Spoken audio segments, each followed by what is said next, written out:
Enough is enough! I have had it with these motherfucking snakes on this motherfucking plane!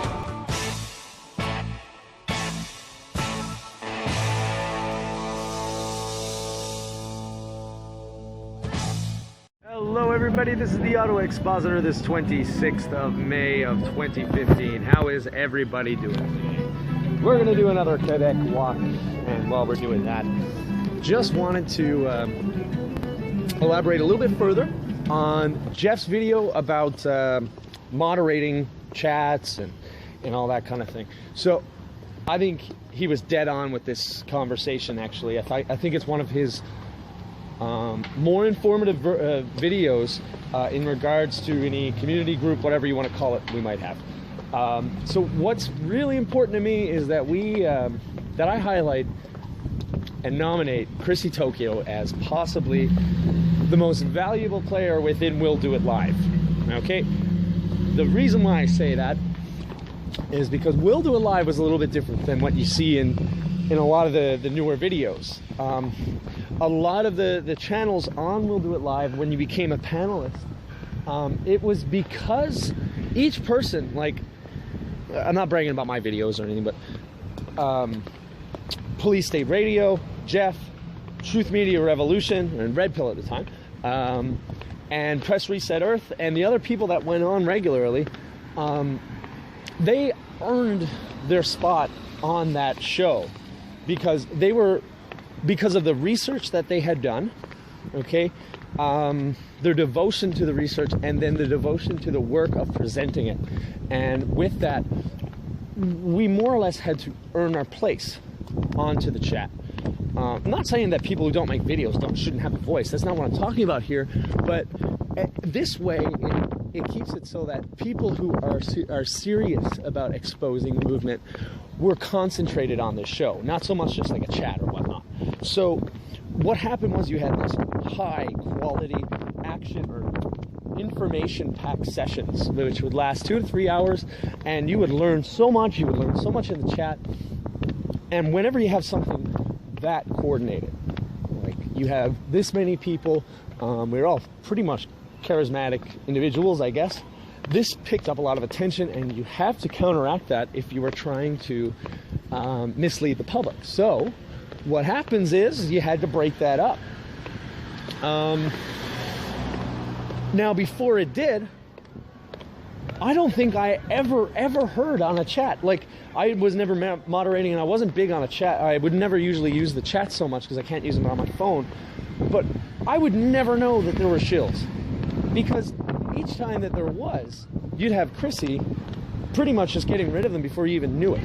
Okay, because she devoted her time to putting herself in that place, being employed, not paid, but employed in that position so that she can take the stress that they're trying to put onto us. Because that's what's going on. If we are clear to just speak our minds and stuff like that, we're going to give out too much information. So they need to add stress and tension onto that. The job of a moderator is not to be the one in control. Okay, this is just you don't have any power as a moderator. You're just someone that's been put into the position to handle the stress that they're trying to put on all of us. And in doing that, when you take the heat, okay, it's a pretty thankless job a lot of the times, but you externalize the stress and the tension from the show onto the one person that's marked down as moderator. So it's not the best job in the world. There's nothing really good about being a mod. It's just something that's needed, because if we allow the stress to spill over into the show, then nothing is going to be exposed. Nothing's going to be talked about. So this is why I believe Krissy is probably the most valuable person of We'll Do It Live, because not only did she do that, did she take that position, you had to ask her if there was any problems. You wouldn't even know unless you asked her. And, you know, you asked her and she'd be like, yeah, there's a couple trills, but you know, that's fine. We got rid of them. It's okay.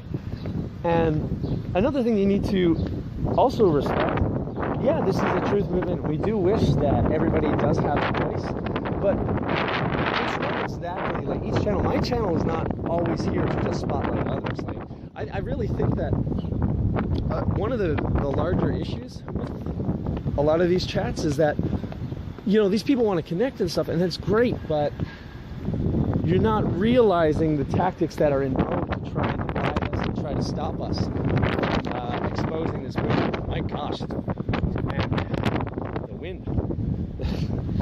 Anyways, that's why I believe she's MVP. And like Jeff, I do recommend, as she did, she was externalized from the chat and the show itself. And that's what made all the difference. The chat never had to deal with shills or trolls, like the actual show itself, because we had one person devoted to that, and she did it so well. And I think a lot of people could learn from her that they are specifically trying to add tension. And when you're the person that is there to act as that lightning rod to externalize that tension, you're going to take a lot of heat. And I don't think everybody is suited to be a moderator, because a lot of the time they believe that, you know, they try and keep a control that they can't ever keep. Because listen, once you handle the shills, once you like successfully can deal with their system and counteract it, that just means you foiled that present plan. So trolls are people of their own right that for whatever reason they want to disrupt, okay? But shills are people that are, you know, they're set professionals, right? So they are paid to be in that position. If they fail in that position, just like any other corporate job, right, they will be replaced. And if the management can't deal, if they can't create enough, or they can't fulfill their position, what they're being paid to do, they will be replaced as well with someone else who has brighter, more effective tactics. So the shills aren't going anywhere, like anytime soon. They're always going to be here. And it might have been a little bit easier back in Krissy's time when we were doing the We'll Do It Live, but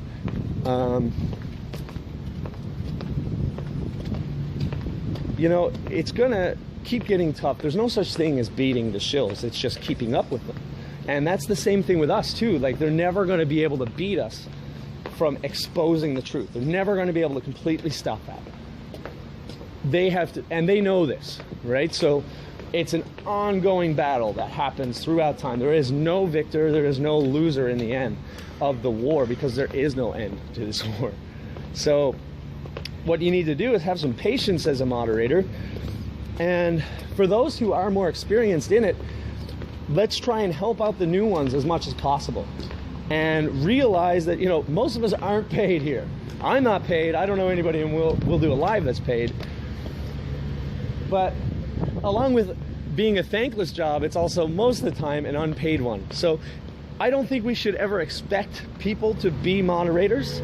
It should be something that we are ready and willing to do for the chat, to bite one for the team, to take it. I see a lot of people in the chats that are there and they're idle and they don't ever add anything in a lot of the video chats, the hangouts. These people could be learning how to be moderators to calm down the shills rather than just sitting there and doing nothing. So, you know, and you guys do whatever you like. It's just, if we're really a community, if we are, then we need to start looking at this, realizing that there are important positions and that we can't take on too much. So like hosts and stuff,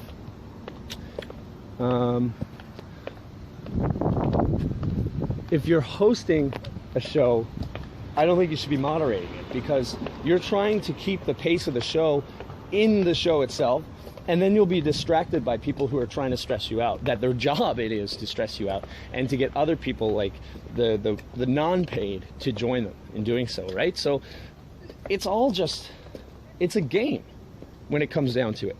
It's a game. If you look up game theory, you'll see that many things in life, you can look at it like a game. Like when I was a kid, I used to watch the show Reboot. And the people in it, they were like living in a computer basically. And they were just like computer programs that were the people. And they would get trapped into a game and they would have to play it. You know, so they had to play their positions. And whatever they throw at us, they're going to throw many games at us when it comes down to it. There's no endless supply of tactics to try and divide us. So make sure that when you're playing the game, you realize you're just a position in the game, just like the shills are. And for those that are in the chats and stuff, I know that there's been people that have been banned unnecessarily. You just have to bear in mind, like, it can be a tough job. And the actual shills are there to confuse those and then further separate us. So they'll be among you and they'll act like they're one of you, but they're not. They're not one of you. Just like they're not one of anybody else. They're just people who are sold out, who are prostitutes to information and disinformation, more importantly. So I think I've rambled on for enough. This is Justin with another episode of Shill Defense on the Auto X Files.